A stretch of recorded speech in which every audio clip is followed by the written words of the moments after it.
You're listening to Ka-Pow, the pop culture podcast. Comics, television, movies, and more. If it impacts fan culture, we have something to say about it. And now, your hosts, Jordan, Cliff, and Seth. So take me away, I don't mind, but you'd better promise me I'll be back in time with your friends at Ka-Pow, the pop culture podcast. Welcome, my name's Jordan Lowe. Cliff Barnes. I'm Seth, and we had to bring in the big guy for this special episode of Ka-Pow, our time travel guru, Mr. Jesse Starcher. Wow, was born for this actually. When I started podcasting, I was like, maybe one day I'll reach the apex of podcasting and sit down and be a part of, I don't know, something to do with time travel. I mean, I throw comics out there all the time about time travel, but you guys know as well as I do, there's something that speaks to my heart when it comes to time travel movies. And I certainly am not going to jump in here and spoil what we're going to be doing tonight, because somebody else has got to explain exactly what we're getting into here. So thank you guys for having me. I'm so glad you thought of me. We didn't want you to miss it. He can't explain it because he doesn't understand it. Yeah. He doesn't know what's going to happen, but he's going to fake his way through. I'm going to go back in time and explain it to him. All right. So we've done this before. We've done a few different iterations. Every time we have different numbers of people, it's a different kind of format, but basically we're doing one of our fancy drafts, and this time it's for time travel movies. This is my favorite one yet. This is exciting. I've been wanting to do this for years. Yeah, buddy. And so I can't wait to hear what everybody else thinks is an integral time travel movie. We're going to have the top 20 time travel movies. I expanded the number of picks to fit 4 people here, so everybody can get a few in there of their faves. And the way we do it is there are different columns of picks, if you've ever listened to one of these before, and you got some special powers to go along with it. I'm going to read the different options for those columns, and then we will take turns choosing who gets which column. We already pre-rolled the dice to see the order. So if I were you, I'd get your pen and paper out here. So everybody prepared with that? I would advise it. So then you can follow along. One of the choices, column A, will get, out of 20, you only get 4 picks. So that may be good or bad. You would get pick 14. Then you would get 10. You would get 3 picks in the top 10. You would get pick 10, pick 6, and the number 1 pick overall. You will get to say what the number 1 time travel movie is. Along with that, you will also get 2 vetoes. Ooh. Now, the intention of this is to protect that number 1 pick, but you can use those vetoes however you want. And I'll explain the vetoes when we're done naming these columns. The second column, column B, will get 6 picks out of 20. It's a lot of picks. Yeah. You get picks 19, 18, 15, 11, but you only get 2 picks in the top 10. Pick 7 and pick 2. So that's a pretty good column. You will only get 1 veto. That's your only power. I feel like the vetoes are going to really come into play on this one. I feel like they are too. Yeah. Column C. You get 5 picks out of 20. Pick 20. Pick 16. 12. And then you just get 2 in the top 10. Picks 8 and pick 3. You will also get, in column C, you will get 1 veto and 1 veto override, which I will explain. The final column is column D. You get 5 picks. Pick 17, 13, and then 3 in the top 10. 9, 5, and 4. And you only have 1 power. That is 1 veto.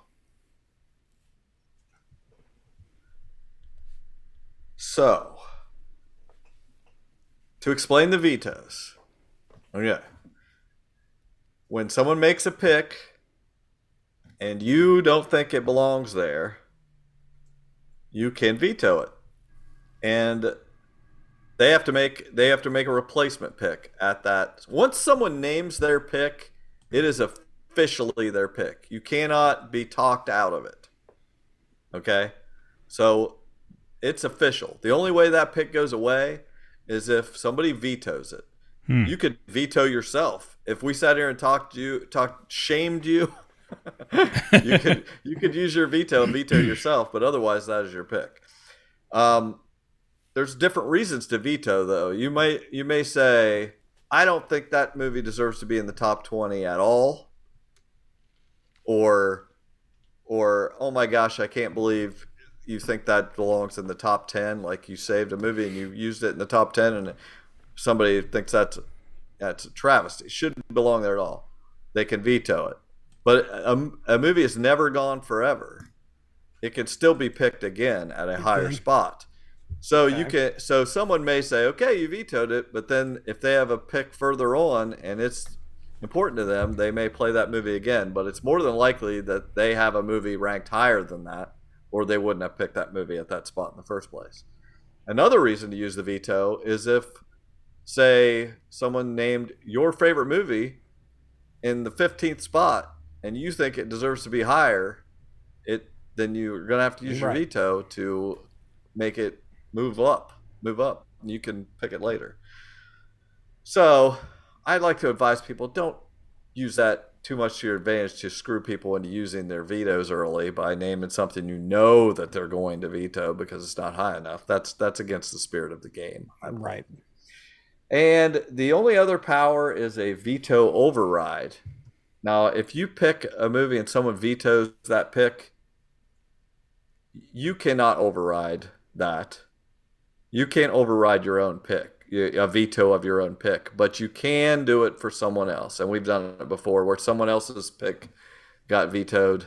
The one I always go back to is Jordan picked Shredder as a villain costume. Is that what it was? Yeah. Yes. And somebody vetoed it. I did. It might have been Cliff. And I veto overrode it because I thought it was a very nice costume. And he should get to pick it. So that's how it works. Does everybody quasi understand that as we go on? We will explain anything. So now we picked our order of who gets to choose those columns first, and I get to go first. And I probably should have spent some of this time deciding which column I wanted. Yeah, you were too busy, explaining things. Yeah. Well, I don't want. I don't. Let's roll a dice. Yeah. Get you a 4-sided. I don't have one of those. Yeah. Let me quickly look at my movie list here. Decide how many I feel. I told these guys that I only needed 10 of my favorite time travel movies to make this top 20. So they're going to have to pick some of them. And as we always point out, we call it a collaborative competition. Like, yes, you want a jockey to get your picks on the list, but we are all trying. You don't want to mess up the list, and you don't want to. You want the best possible overall list. We all have to live with this list when it's done. So please try to work somewhat together. That's been going through my head all day. Like, I know as soon as we're done, it's like etched in Ka-Pow stone. Yeah, that's it, baby. The rest of them are thrown in the incinerator. Oh. So I'm down to 2 columns that I'm choosing between here. I think But that Cliff, I get the feeling that you and I are the least engaged in it. Yeah. I feel like Seth and Jesse are like too invested. Yeah, they've been and waiting I'm not on the They're sure very show. you or invested. I are quite there. I'm I was scared. I'm really- scared that one of you two is going to get the 6 picks. I was really upset when Seth said, I've had this idea brewing for a while, and he had a huge jump on me to figure out what movies to put on his list. And Yeah, I've been trying I to worked make for up years. ground. I've Yeah, worked my whole life for this. I've been trying to make up ground since you said something. Yeah.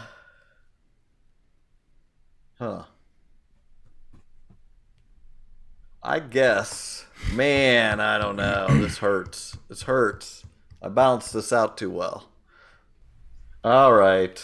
I guess I'll take column D. Ooh. There's 3 top 10s in that. 2 in the top 5. 2 in the top 5. 1 veto. Okay, so then it's me, right? I get to pick which column I Yes. want. You pick the next column. I'm going with B. Column B. You're going to take 6 picks. I'm Cliff taking is- 6, baby. Oh, my God. I'm overcommitting. Yeah, okay. You get 1 veto. I am overcommitted to this.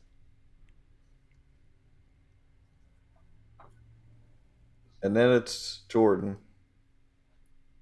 Well, I was going to volunteer to do column A since it only had 4 picks. Do it. But then I realized, you get the number 1 pick as well, because that's a lot of responsibility. Well, you can handle that.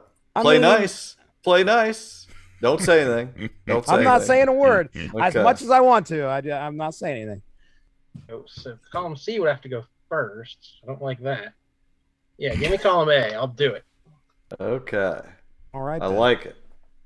That leaves me with column C, Yes. 2016 12, 8 and 3. 1 veto, 1 veto override. So again, the veto override is if I If see somebody You else see veto something happening that you're policing something Right. else. Got it. You see someone attack me, you jump in there. Protecting it. Okay, I'm just writing in all these picks here. 9, 5, 4, 6. That's Jordan and Jordan. Okay. All right, so I think we're ready to go here. So we're going to start here with pick 20. It's Jordan. Is that right? Nope, that'd be me. Nope. Jesse. Nope. Jesse. Already screwed I up. get to go Jesse. first. Damn Jays. Well, all right then. Number 20. Are we sharing pictures? We're probably not doing that, right? You got can to do see- that. Okay. However you want to do it. You can, but we weren't. I don't want to drag this out. I have longer than- pictures, Jesse, so it's okay. Ooh, okay. All right then. Well, let me get my folder here. And I don't know if I grabbed this one, but I do know I got it bookmarked. So let me go to that real quick. All right, here we go. So number 20 coming in at number 20 on the Ka-Pow countdown. Rick Dees. I'm going with Army of Darkness. Bruce Campbell Yeah. as classic. Ash showing up. This is the 3rd in the Evil Dead trilogy. Sam Raimi, probably one of. I mean, it's at the bottom of my list, but it is one of the more entertaining films when it comes to at least tossing a character back in time and just having no regard for where he's at. Yeah. We watched that. Me and Caleb watched that a couple weeks ago. And I mean, I just had a ball watching him just cuss out the local denizens. And, he's got his boomstick, all the classic quotes from the movie, and just a great horror comedy. But it's going in at number 20. Anybody have a problem with that? You'd have to be a primitive screwhead to have a problem. Yeah, I think this was actually the first one of these out of this series I saw. Same here. Yeah. And I just, what was it, 1990? 92. 1992. Yeah, that sounds about right. And I just remember instantly like being, this movie is crazy. I love it. And so much fun. And I don't even generally like horror movies. So Yeah, yeah. It was a good rocking time. I mean, you can't beat like just I mean, there was like so much Three Stooges humor throughout the whole thing too, which is hilarious. And you don't see a whole lot of that anymore. But again, an enjoyable film. Obviously set in motion. Ash is probably one of the more popular horror figures of today. He's a horror hero. So I even watched the series, of course, enjoyed the series. But hey, it's going in as one of my favorite time travel movies. How's that? Yeah, I again, this is in my for shame list of things I haven't seen. So everybody's got a list of things they haven't seen. So I'm definitely highly unlikely to veto something that I haven't seen. Somebody else, feels strongly about. By all means, you can put this in there. What'd you think of it, Jordan? Yeah, as Evil Dead is its own thing. Evil Dead 2 is basically a remake, kind of redoing the thing on a little bit bigger budget. This is completely different. This is taking the idea of the first and spinning it completely on its head. I love the poster. That was on the back of every comic book I owned for a stretch of time. Like that was everywhere. And I remember being so enthralled by that, and just a genius tagline: trapped in time, surrounded by evil, low on gas. Come on, there's nothing better than that. Yeah. But I did learn that with the recent Doctor Strange movie that Sam Raimi was in the news, a lot of articles written about him. I had never heard the original ending to this. He was supposed to, instead of getting back to the modern time, this was supposed to end with him thrown into like a post-apocalyptic future.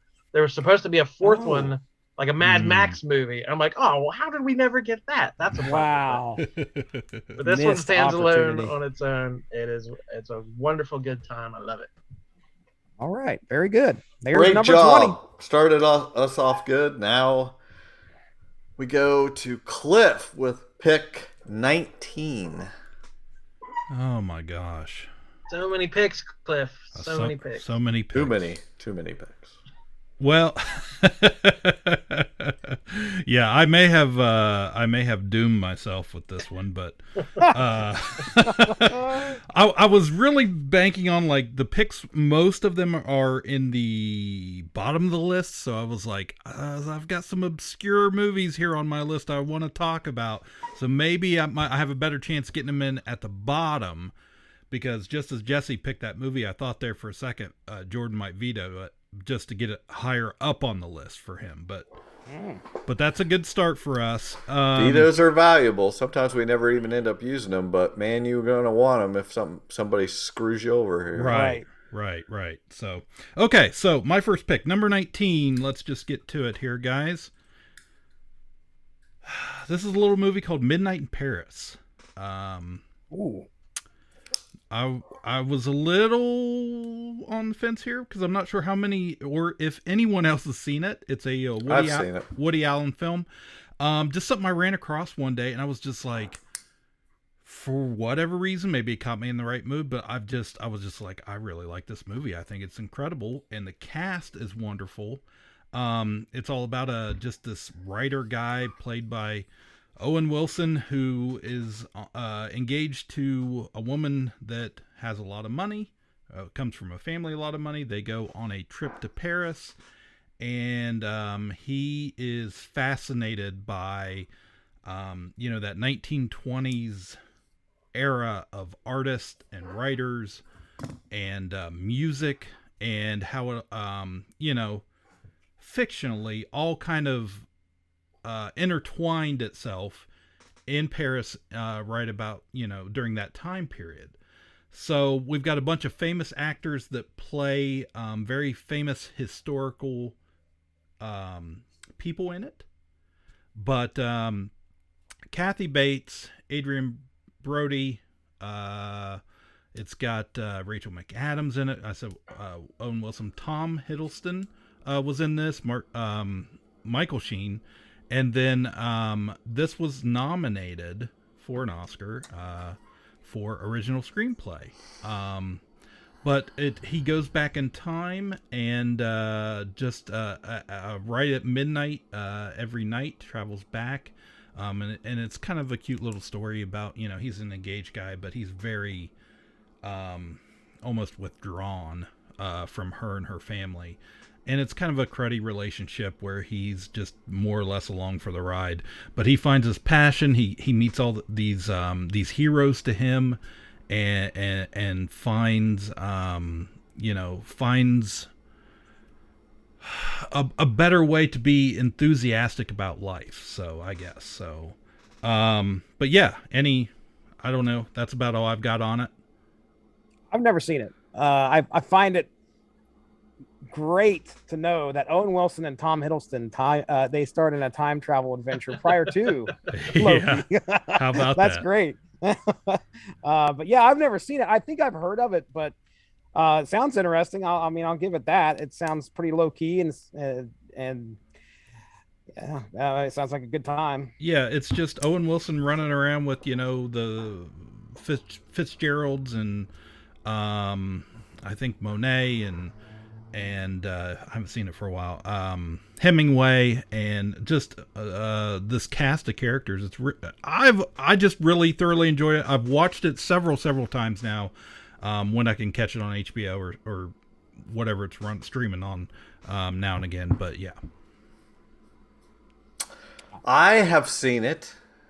It's been a while. I don't remember a lot about it. I don't remember loving it, but you're making me want to watch it again. Maybe it's maybe I wasn't in the mood that day. That definitely has a lot to do with when you watch movies. So maybe I'll check it out again sometime. I am not really a Woody Allen fan at all. This may be the only movie I've ever seen of his that I've actually really thoroughly enjoyed it. But it does this amazing thing with just that backdrop of present day Paris in the past. At one point they even travel back even further into the turn of the century, I think it was even before that. But with the Can Girls, it's just the music just works perfectly as a background piece. It's not really. You could say it's almost a central character, but I don't think that's really how it plays off because we have so many characters in it. But it just worked wonderfully for me. Okay, so I have never seen that one either, so all I can say is wow. Wow. All right, so no fight on that at 19. Cliff, you got to come right back at us with your number 18. Goodness. That's what happens when you have 6 picks. They just come at you like a flurry. This is crazy. Okay, so just remember this. Just because it's this deep down the list does not mean you have to pick something oddball. There could be. That's true. Otherwise, some stuff may not get on the list. I'm already so far. Neither of these are in the 10 movies that I want to make this. You're going to get increasingly nervous as the night goes on. Okay, so I have back-to-back picks. I've got number 18, and I'm going to go with... Hold on here. Let me find it. We're going to lighten up the mood a little bit. Number 18, I'm going to choose Idiocracy. Okay. 2005. I'm sure everybody's familiar with it. I think we've talked about it a little bit. It's a movie I like more and more every time I watch it. And that is for unfortunate reasons here. I've heard so much about this film. I've never seen it. Oh. But this is one that I have to at some point sit down and watch this because from what I hear, everything is becoming true. Yeah, we're getting there. We're getting there. So this is a Mike Judge film, by the way, and I always love Mike Judge and everything. mostly everything he's ever created, TV or television or whatever. Came out in 2006. So this stars Luke Wilson, Maya Rudolph, Terry Crews, Dax Shepard. I love Terry Crews as the president. Hector Camacho, Mountain Dew, whatever his name was. He is hilarious. Hey, I gotta take care of some business, baby. So I need y'all to wait outside. Dwayne Elizondo Camacho, 5-time Ultimate SmackDown champion, porn superstar, and President of the United States, had called a special summit with the smartest man in the world. So you smart, huh? No. I thought your head would be bigger.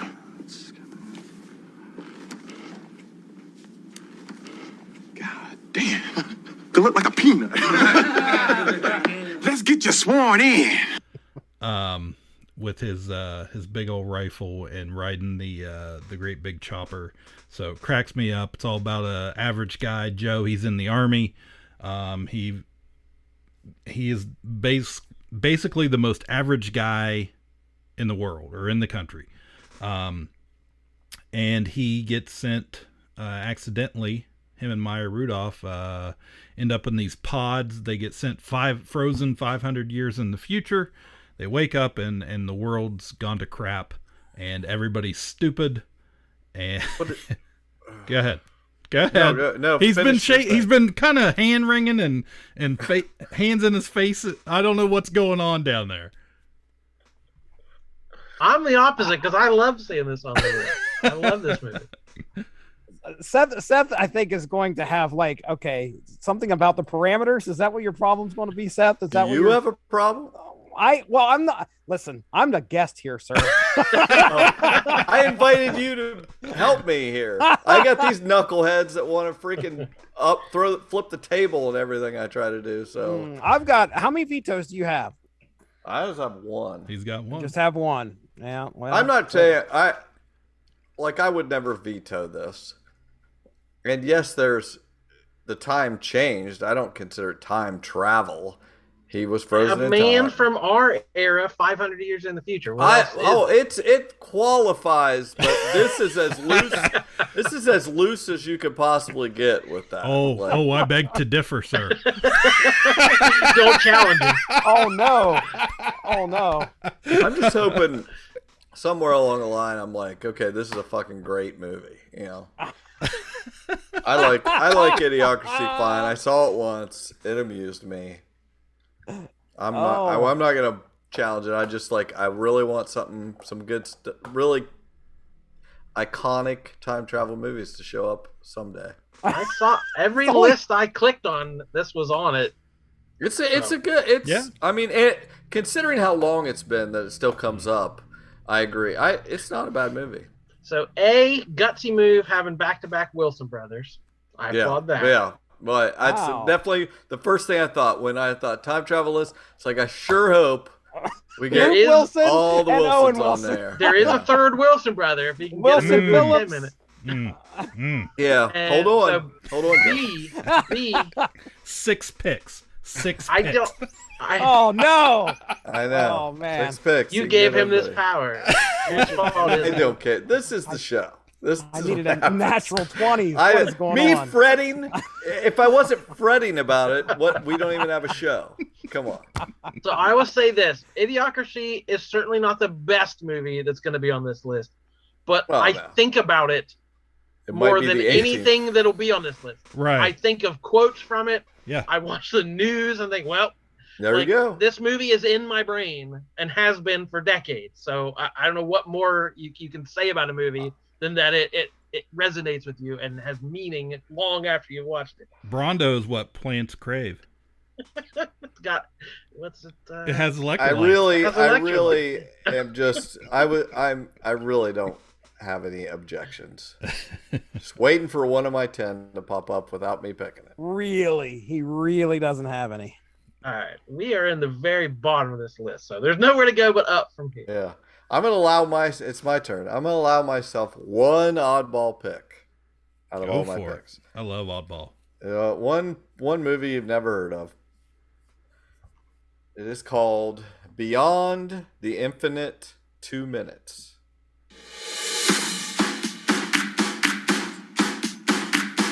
Na, wie laufen die Proben? Lass mich bloß in Ruhe. Hey, du! Ich bin hier drüben, auf dem Monitor. Hey. Hallo, ich bin's. Oh. Ich glaube, dass ich in der Zukunft bin. 2 Minuten in der Zukunft. Redest du etwa mit mir? Natürlich rede ich mit dir. Dein Monitor und der Fernseher im Café sind mit einer Zeitschleife von 2 Minuten verbunden. Ich bin hier drüben, auf dem Monitor. Hey. You are correct. I have not heard of it.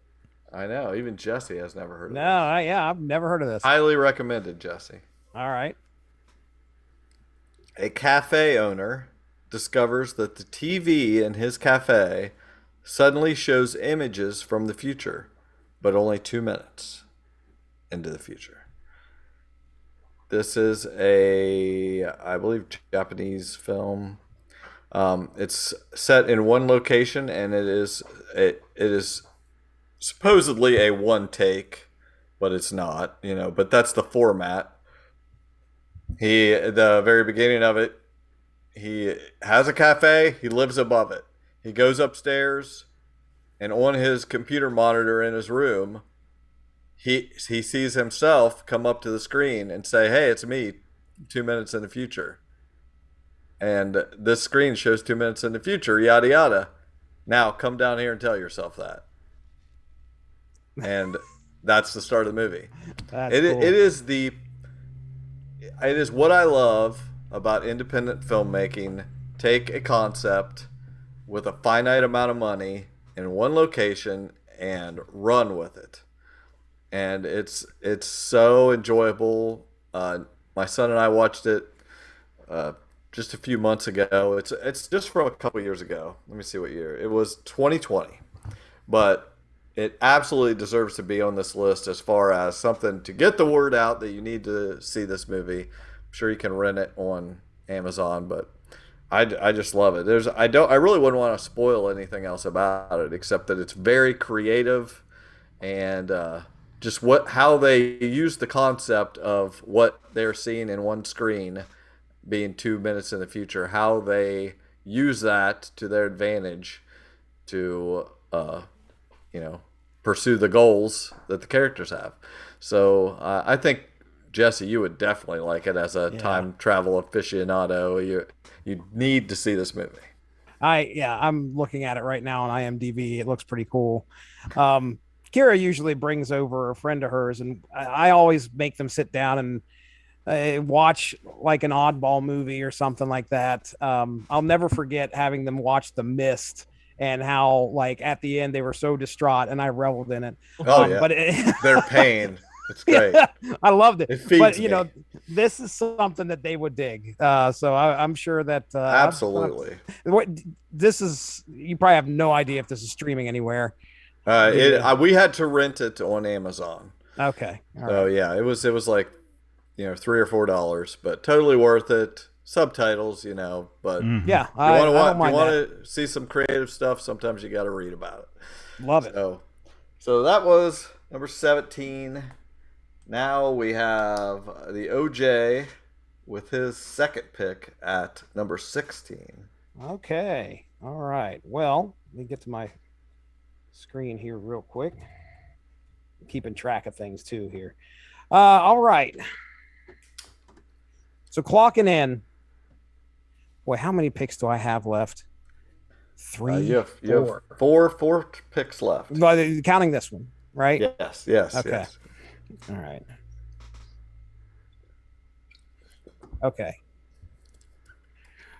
We're gonna go with this one. I really do enjoy this one. Okay. Oh, good. Then it must be in my top 10.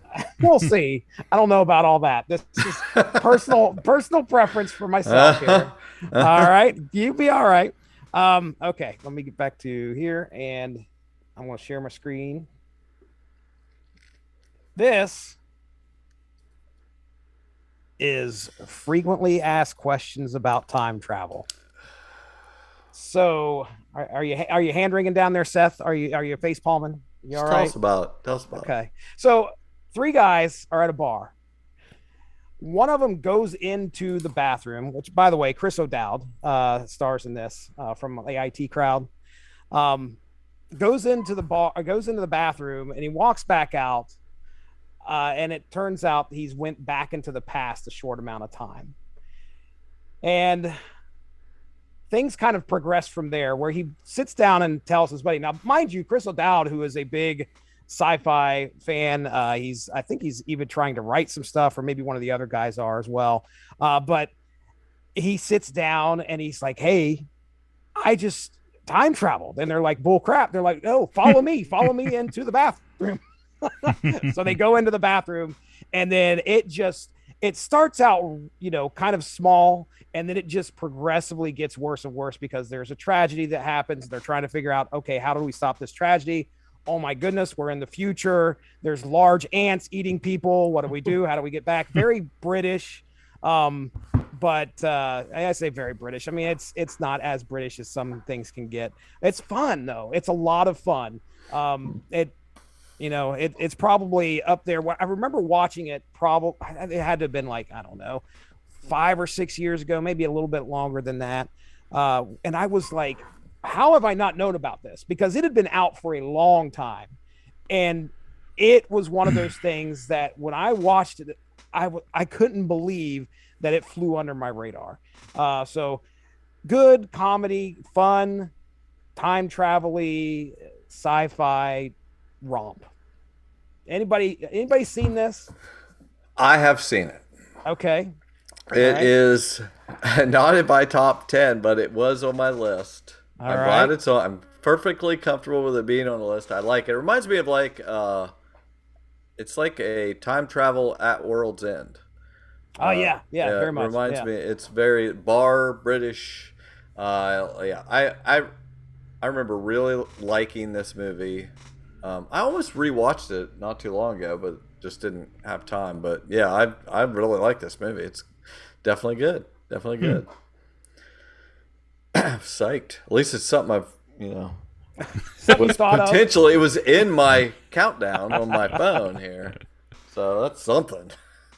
Yeah, see, it says HBO Films on it. Yeah, it's on HBO. It's on HBO. Yeah, I don't know this film, but Yeah, it was straight to HBO, I believe. Okay. Yeah. It's good. It's a good time travel movie. It's funny. It's well done. It's it's our jam. I like it. So now back to the well. We got to go back and dip our ladle in some Cliff. See what comes out.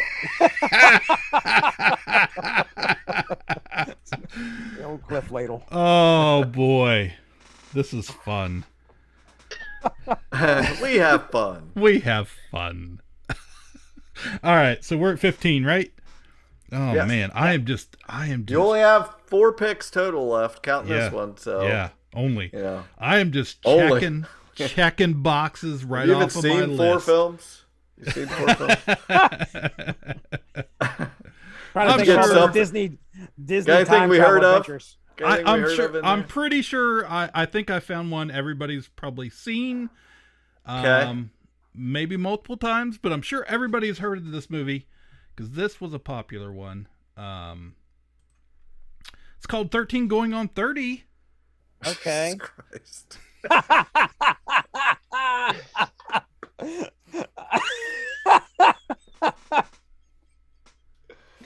Jesse, if you'll recall, I originally said you and I are going to do a time travel. And then I felt bad because I didn't invite them. So I said, everybody can come have fun. And look at this. I was all in. Get Jennifer Garner in a 90. All right. All in, baby. It's a weird thing. I've seen this movie so many times. But this was I don't know, for whatever reason, this was a really easy pick for me. Jennifer Garner, she's a little, she's a 13-year-old girl having those junior high problems with bullies and the friend group and the boy she is in love with who, has no interest in her. And she gets humiliated ends up stuck in a closet after playing 7 minutes in heaven, and she's embarrassed. She shuts the door, gets the magic pixie dust falls on her, and she wishes she would be 30, flirty, and thriving. And she wakes up the next day, and she is 30 years old. She is time traveled to the future, where she's an adult and rich and famous. And some of those friends that were bullying her, she is, taken over. She finds out she has taken over the friend group and usurped the power. But it's not all as glorious as she thinks it would be at first, and realizes her life isn't that happy.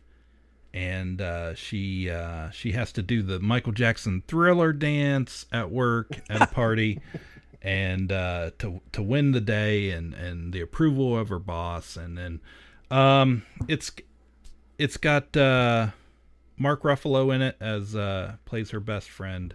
It's a really sweet movie. My wife and daughter, of course, adore this movie. Great soundtrack, and it's just it's a nice little rom-com that you can watch on any Sunday morning. And I'm not ashamed to admit that it was always a fun movie. Haven't seen it for some time, but man, there was a period of time where this was on a lot at my house. So, Old buddy, I'm usually on your side. And I like including, female-centric movies. That's good to have a nice mix on the board, but this is a tough one. It's a tough one to get behind. Remember, this is number 15, too, so we're still at the bottom. I like those picks at the bottom.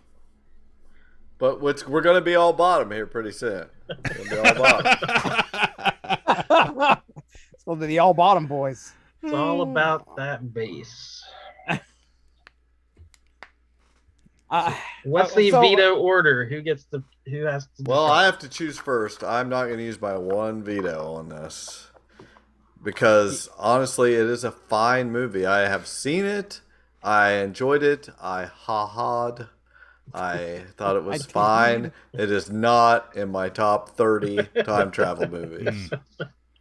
30, flirty, and thriving at number 15.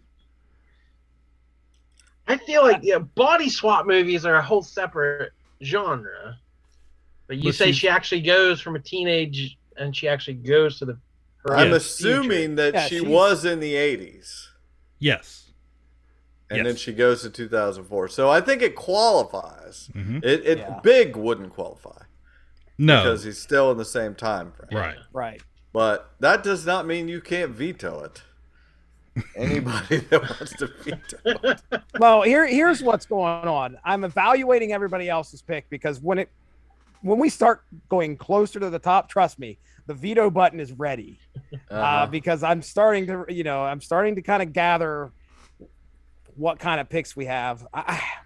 So far, of the 10 picks I felt needed to be on this list, one of them's on there, and I picked it. I hope it's not.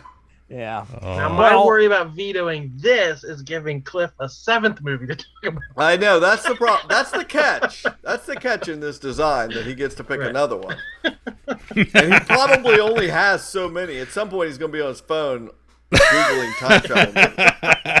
Then you're going to be mad at your list anyways. Yeah. All right, I won't use a veto. I'll trust that this has enough personal connection that it's important enough to you to have. I'm cool with it too. That's totally fine. We need something there that shows that there are other things than these highly technical freaking time travel things. This is more about the fun of it. Yeah, I had a good time watching this film. I mean, I think I've watched it 2 or 3 times. Good family film, sit down and hang out with the kids and watch it. So Andy Serkis, man, it's got a great cast. Yeah, I mean, I won't complain about the quality of the film, that's for sure. So it's just not in your top 20 time travel movies. It was, but that is Cliff's, and Cliff's part of this list. So that's right. Now We're on to Jordan with his first of 4 picks. He's been waiting. He has to really make it count. I've been sitting here. Know what's gonna. He's the only thing that's been proven to Jordan is that anything can happen. I've been sitting here 45 minutes. I still don't know what to pick. I believe it. My biggest compulsion is to get Escape from the Planet of the Apes on yet another list. I think I've added that to every list we've done. Yeah, somehow. Cool. I won't do it. Cliff's all about, whatever you want. Cliff's like, I don't dare freaking say anything.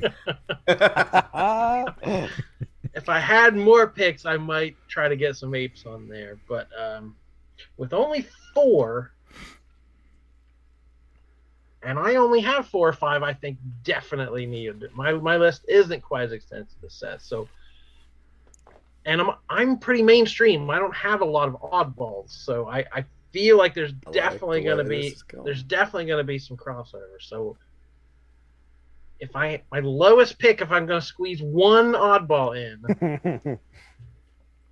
I guess it has to be here and raise Seth's blood pressure just a little bit higher.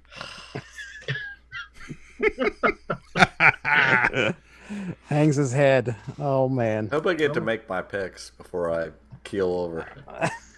I'm going to go with, this was one of my favorite movies of the era, Run, Lola, Run.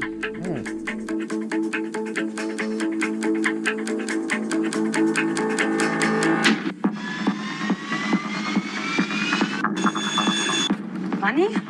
Hilf mir, Lola. Ich weiß nicht, was ich machen soll. Was ist passiert? Wie viel war's denn? In der Tasche, meine ich. 100.000. Was? Die Tasche. Tasche. Die Tasche. Tasche. Die Tasche. Tasche. Die Tasche. Die Tasche. Die Tasche. Die Tasche. Wie stehst du da von wegen Liebe kann alles, aber nicht in 20 Minuten 100.000 Mark herzaubern? Dann helfe ich dir, mir fällt immer was ein. Mann, Lola, wach auf, in 20 Minuten bin ich entweder tot oder ich gehe jetzt hol mir das Geld. It's more of a time loop movie, but it does that thing I like best about time travel where you see different possibilities. One little thing changes and it cascades into a whole bunch of different things. So this was a German film from 1998 starring Franca Potente. This is the kind of the movie that put her on the map, and she went on to star in a bunch of other things like the Bourne movies and a bunch of TV shows. It's super stylish. It's got a techno music soundtrack, and it is 71 minutes long and includes 1,581 edits. So wow. the average shot length is about 2.7 seconds. It is just, it moves and moves and moves and never stops. So the plot is very simple. Lola is a woman dating kind of a dirtbag dude who screws up and loses 100,000 Deutschmarks to a very dangerous person. And he's got 20 minutes to pay this guy back or he's dead. And he calls Lola for help. And she runs out of her apartment, and you got 20 minutes. And with the exchange rate, that's about $55,000. So imagine you got 20 minutes, get me $55,000. How would you do that? So she just runs for her life and her boyfriend's life, and the movie never slows down. And when it hits a conclusion about 20 minutes in, basically real time, it ends and it starts again, and she gets another chance. So it's almost like a video game. You get to play the level again. So it just keeps going back over. Sometimes she gets closer, sometimes she doesn't quite make it. So it's just sort of a nonstop thrilling, like heart-racing sort of thing. And it's a wonderful movie, and I really loved it. Cannot say that I've seen it. I've heard of it, but never sat down and watched it. I'll have to put it on the list. I saw it a long freaking time ago. What year did you say it was? 1998. Yeah, it's been a long time since and it's such a time capsule of 1998 that, like I said, the techno music, the fashion. Yeah. She's got these baggy cargo pants and like a Gwen Stefani a tank top. Like it's plucked directly out of 1998. She was running. Yeah, I mean, totally qualifies. I remember it being good. I need to watch it again. I'm sure. Kind of forgot about it. So that's cool. And I feel like another good goal of this list. We've already got a couple on here. Like, wow, I'd like to check that out. So, people need to know about this movie. So, absolutely, yeah, it's definitely. I hear it come up on lists, and I always think I've seen it, but I don't. I think I should watch it again. It might creep up my list there. So, Run Lola Run at number 14. I don't know this movie, but you guys have been sports, so I'm not saying anything so far. Okay, so at 13, I guess I pick. This is my second pick of 5 here. Okay, well, I got to get one of these movies on here. So no pressure, Seth. But better pick a movie you like. Because it may not happen otherwise. I'm scared. I can't believe I'm picking this movie, but I'm going to. I feel like you guys will surely. That's a bad decision. Let's see. I'm putting it on here because I think it needs to be on here more than any of those movies. So I'm going to go with from the year 2000. I thought Jesse almost was going to say it earlier. It's called Frequency. Oh, that is a solid film. It is. It was on the spares. We'll just put it that way. This is Dennis Quaid, Jim Caviezel. Those are the names. That sounds very familiar to me. Yeah. Yeah,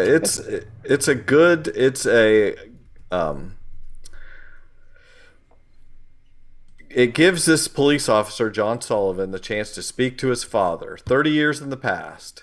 He takes the opportunity to prevent his dad's death, but it gives rise to a series of brutal murders. Right.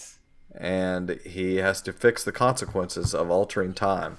I remember seeing this movie. It's one of those that you caught on a Sunday afternoon. It's like, oh my gosh, how did this happen? How did I not know about this movie? Right. I stumbled upon it and loved it. I love it every time I watch it. Absolutely, you need to check out Frequency. Let's see. So me and the wife went and saw that. So we had been married for 2 years. We went to the theater and watched that.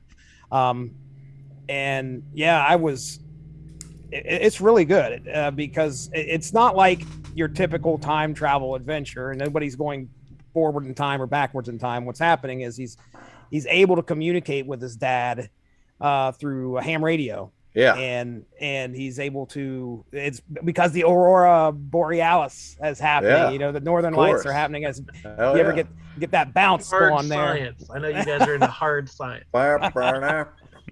Right.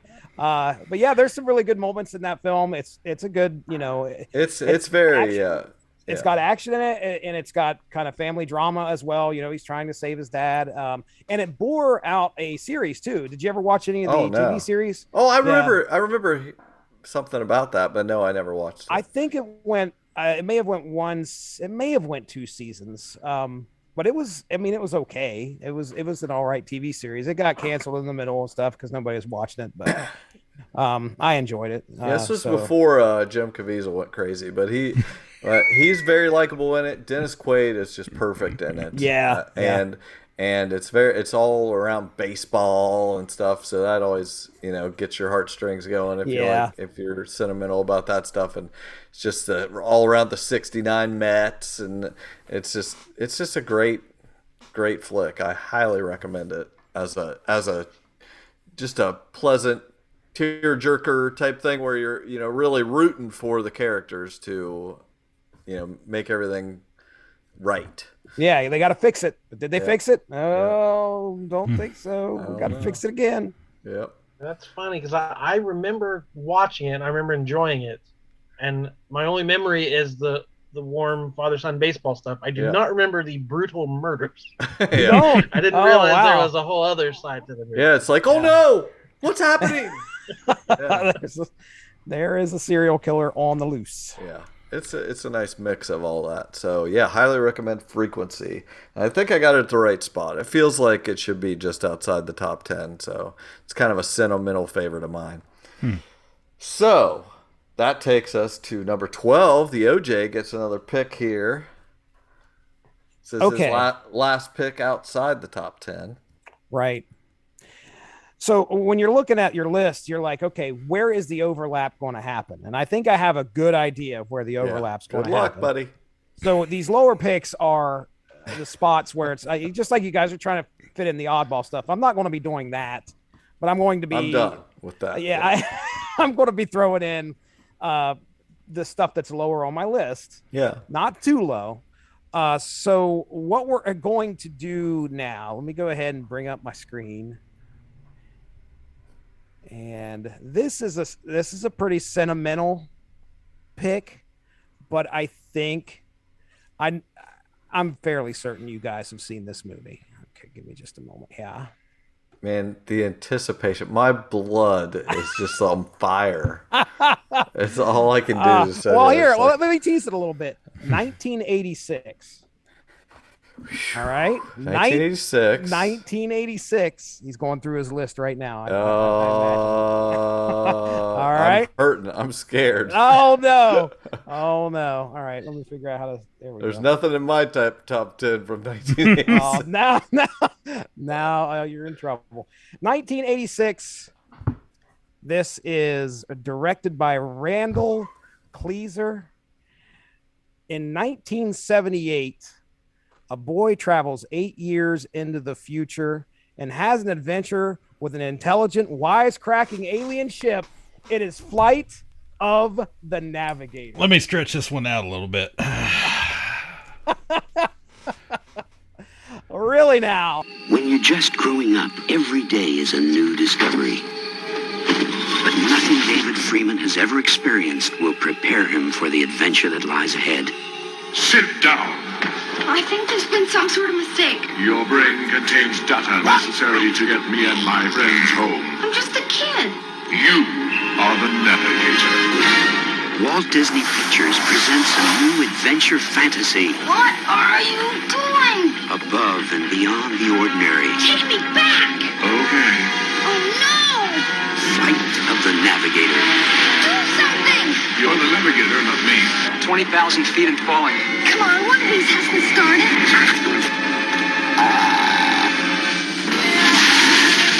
His mind is the key to an adventure on the most fantastic hot rod in the universe. A story of a spaceship. That flying saucer's first rate.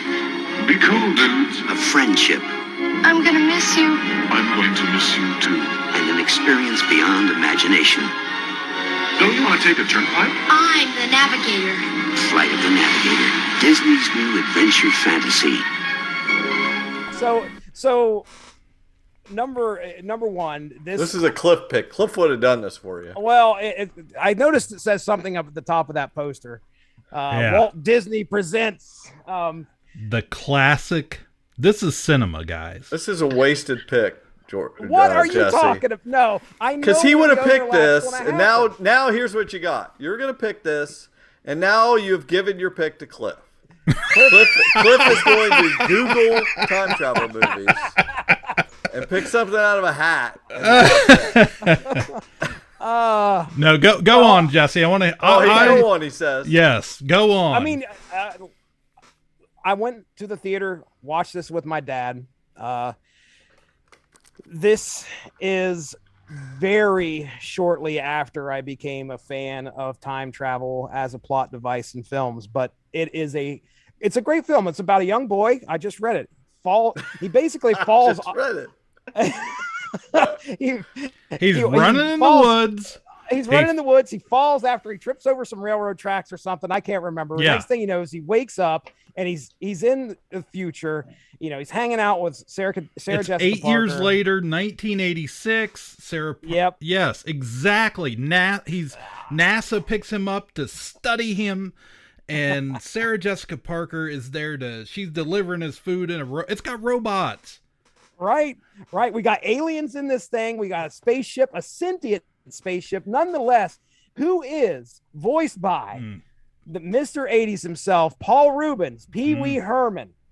Pee Wee himself. Pee Wee himself. Yes. And most of this is, it's about a kid who's on a journey trying to figure out how to get back.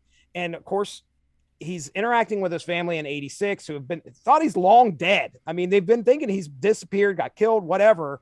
Yeah. And then he's come back and he's the same age. It's a fun film. I remember that striking me hard. That would have been the first time I'd ever seen that concept of, somebody who went missing and returns exactly as they left. Like, right. That's a common thing in a lot of sci-fi, but I remember that blowing my mind of like, wow, what would happen if somebody just leaves one day and comes back years later? Like, I remember that being a mind-blowing concept at that age. Because he doesn't age. Right. Yeah. Everybody else ages 8 years later, and then he turns up and he's exactly the same. So, yeah.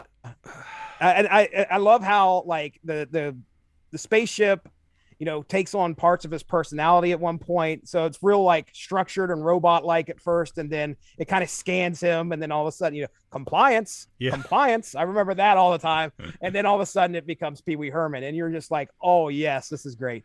And at the end, everything works out in the end, of course. But if you haven't had a chance to see Flight of the Navigator, sentimental pick coming in. What number am I? 12? This is your 12th pick. Yeah. Okay. All right. So now I have only two. There it is. Spoiler. Two left. Two left. That was. You didn't say the magic word, but Seth's gonna scream. That is funny. Yeah. So how high on your list would that? So I assume that was on your list, Cliff. Yeah. I'm gonna be real honest. When I made my list, which was several weeks ago, this was my top pick. Really? And it crossed my mind. I was like, I have a feeling Cliff would probably put this up there when it comes to time travel movies. I absolutely loved this film as a kid. It used to be on the Disney Channel all the time. I thought it was absolutely hilarious. Paul Rubens was amazing in it as the voice. And what a cool spaceship. That always blew me away. Yes. It was how it would morph, and then it would, become a cigar shape, and then it would become cylinder and all. Yeah, it was neat. It changed shape to go faster, and the steps kind of melted out of it and then would just hover there. It was so different. And if you remember the little aliens, he had collected the little different species. They were real cute, and some of them were really ugly. And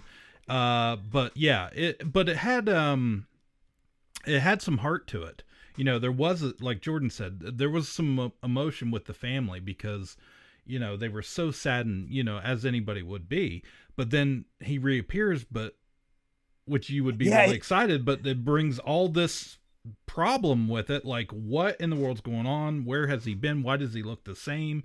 His younger brother is now his older brother. And he's a younger brother who was such a dork. It's a little. I went and saw this. It's a little. Go ahead.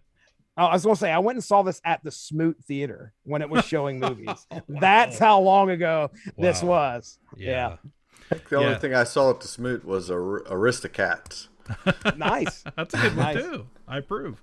But yeah, I just this was very high. Honestly, I had it down as my number one pick, but I was seeing how this list was going, and I have the next pick, and that was going to be it. I already had it queued up here. I was going to do a little rearrange, so I'm going to have to rearrange anyways because I'm fine with it at 12. I'm just fine that it's on the list and somebody else loves this movie as much as I do. Technically, I'm trying to wonder whether but I don't even know if I can trust Jesse anymore. Because I could veto it, then Cliff would pick it, and you would get another pick instead of Cliff picking now. But I understand the strategy here because Cliff has number one, right? No. Yeah. No, Jordan has number one. They have number Cliff has number two and one. What are we doing here, Seth? High five. Oh, wow. Oh, trust me, if they screw it up, I'll just shame them into oblivion.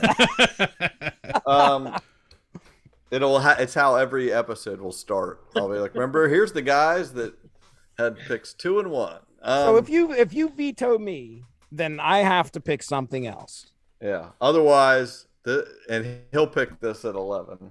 That's not a bad strategy. With or, you know. Yeah, I was going to say. You think you know. You right. think you know. The fact that there's a chance he'll just do whatever is the only reason I'm not going to waste my veto right here. So I might try and pick a higher. Yeah. So I'm not going to do anything. Great movie. And I don't dislike this movie at 11. That's totally fine. Okay. Fits here. The top from 20 to 11. There's your sentimental area. We need to. Now it's time to get down to business. Now it's time to get the next 9 out of 10 have to be on my top 10 my list. No, actually, I did get 2 of my top 10 on here. So, but that's again just my pick.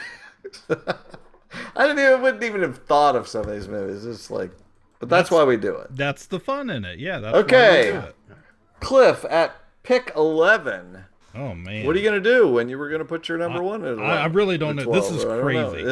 It's all topsy turvy. I would have never imagined. You need me to send you any picks? Nope, I'm good. I got my list. I still got movies on my list. I'm still good. Got stuff to work with here. But I would have never predicted, honestly, that I would have just ripped through most of my list, just bam, and nobody really like a fart. Yeah. No resistance whatsoever. Exactly. It's because I know your lists only go so deep. It's like I don't want you to have to be reaching into your butt for something. Okay, number 11. I got to pick something. Time travel movie. A time travel. Yeah. That would be good. This guy woke up tomorrow and I mean, you say time travel, that's debatable, but okay, where is there it is. Hey, this is a fun movie that I take that back. This is a really sad movie that I really enjoyed. Sad, not fun movie. Yeah, it's not that. I mean, it has some fun in it, but then it gets really sad, and then it's fun again, and then it's sad again. Field of Dreams, 1989, the baseball classic. Kevin Costner. He's gonna build it, and they are gonna come and play their game. And it's got Darth Vader, James Earl Jones, and it's pretty cool. It's got some time travel in there too.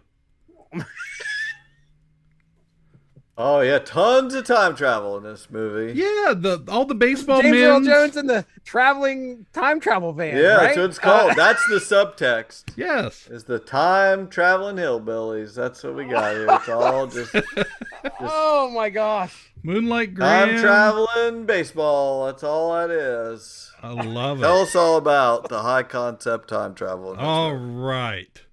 So this is based on a book by W.P. Kinsella. And it's all about Shoeless Joe. The guy builds a baseball field in Iowa. He plows down his crops, and suddenly these baseball men from the past, I don't know, they're dead, but they've time traveled.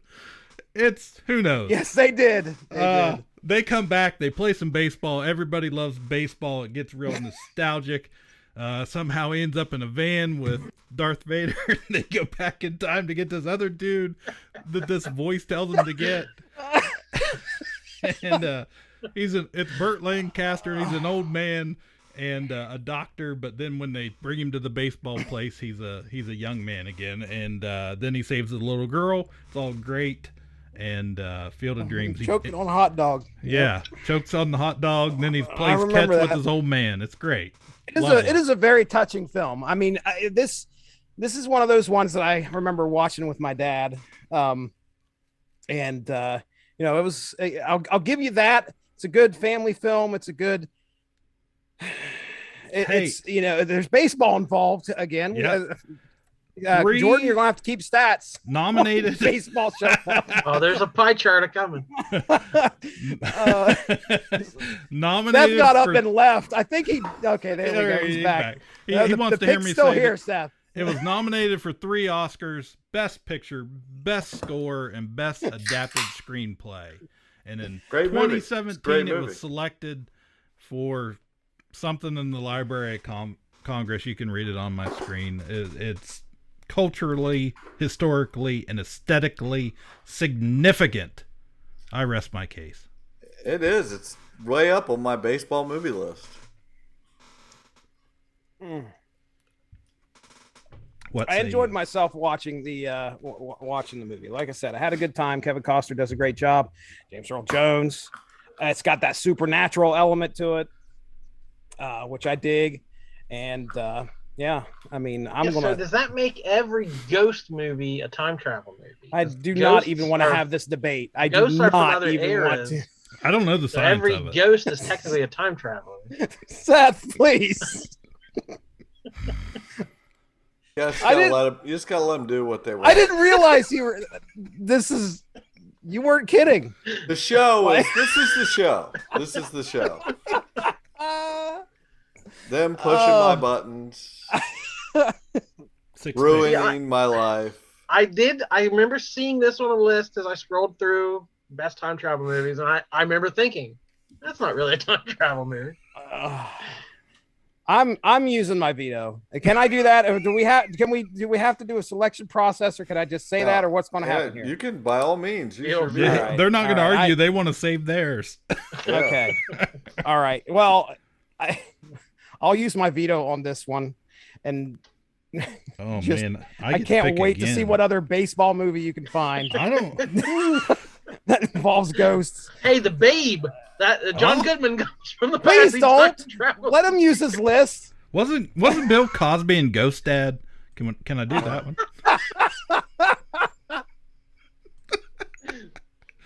We're going to do the time of travel. Oh my gosh! Get it on your flux capacitor. I can't believe that's the one you guys vetoed. Oh my god! It's because it's getting close to the top 10. We're starting to get serious. We're starting to realize we're running out of chances for you to pick a time travel movie. Okay, I'm gonna pick let me pick a time travel movie. Not Field of Dreams. Oh, because it's not that you're we trust your taste enough. You're not picking bad movies. Yeah, you're just not picking time travel movies. They have travel. Ah! Oh, well, that's all that matters now. They travel. He had a magic time. They didn't have to go to the field. They had a van.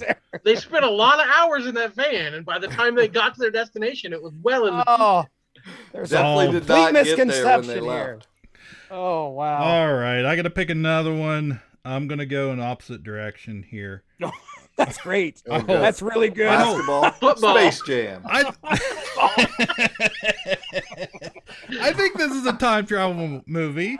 Okay. All right. You ready? Yeah. All right. Terminator 2, Judgment Day.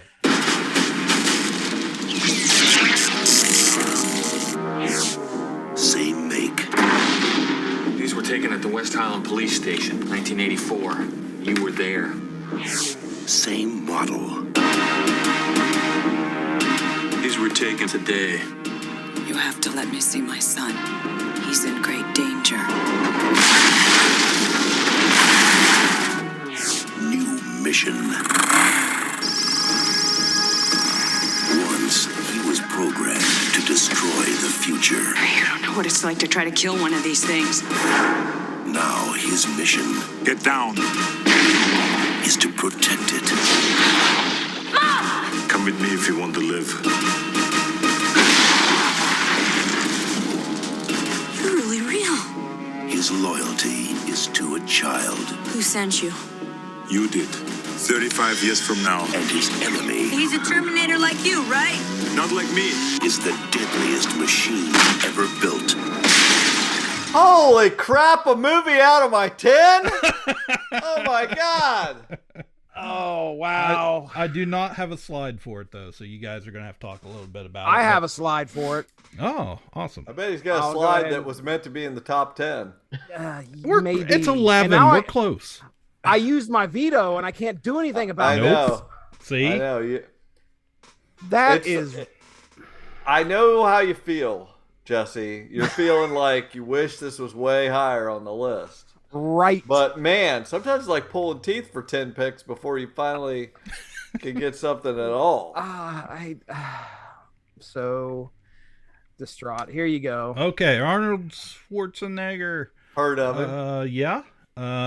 Yeah, this is the sequel to the 80s classic Terminator movie. I remember my parents renting on VHS from Shattuck's Video, and then a few years later, I was old enough that I got to go see this in theater here in Marietta, and I was blown away by this movie. I thought it was awesome at the time. I still think it's awesome.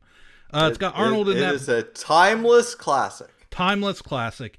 And there's some time travel in it because he's got to come back. He's from the future. And he's got, instead of this time where he's going to kill the kid or kill the girl, now he's got to save him. And we've turned it upside down. We got James Cameron staring at us there, the director. And yeah. Go ahead. So, well, okay. I guess, personal list. This is number 2 for me. This is in my top 5. Number 2. Like so if you're one of this time travel, this is what we consider this is the tippity tops here of time travel movies. This is definitely absolutely had to be on the list. I remember seeing this in the theater. Jeez. Just like one of the, it was just in the first couple of years that we even had that theater here in Marietta. Yeah. Mm-hmm. It was just like, oh, it was like one of the greatest things I'd ever seen. It still holds up. To this day, it still feels like you're watching the greatest thing you've ever seen. Right. And I love it. I love the soundtrack. I love everything about this movie.